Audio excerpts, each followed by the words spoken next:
केही नगरौँ त भन्छु, केही कुरा बोल्न मन लागिहाल्छ। के भन्नु, यो हामी छोरी मान्छे र छोरा मान्छेमा केही कुरा चाहिँ साह्रै फरक छ हो।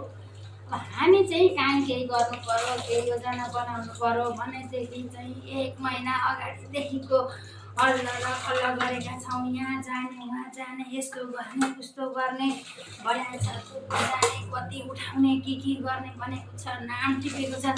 फेरि त्यो कुरा नपुग्न पनि सक्छ है।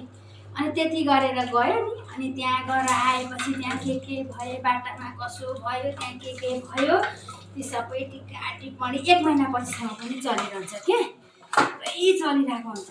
छोरा मान्छेहरूको चाहिँ उहाँहरू कहीँ जानु पर्यो भने पनि यसो सट्टाठिको सल्लाह मिलाउनुहुन्छ, फुर्सद जानुहुन्छ, कसैलाई थाहा पनि हुँदैन, हल्ला नि हुँदैन।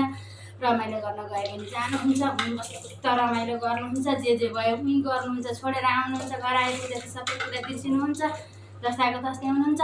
अनि हामीलाई चाहिँ सबै भएका कुरा 1 महिना पछाडिसम्म भनिराख्नु पर्ने। अनि त्यति मात्रै हो र। अनि हामीलाई चाहिँ कसैले एउटा कोही दिदीबहिनी मात्रै कसैले एउटा केही लगाउनुहोस्, कुनै पनि कुरा लगाउनुहोस् त त्यस्तै चाहियो। त्यो कहाँबाट ल्याउने, कसरी ल्याउने, कहाँबाट गर्ने, त्यो कहाँबाट ल्याएको हो, त्यो जसरी पनि पाएर त्यही कलरको सेम त्यही जसरी पनि चाहियो। हामीले चाहिँ जसरी पनि चाहियो। अनि एक ठाउँमा लगाएको लुगा हामीले अर्को ठाउँमा लगाउनै नहुने, कुनै पार्टी हेर्न जाँदाखेरि त्यो चेन्ज गरिहाल्नु पर्ने।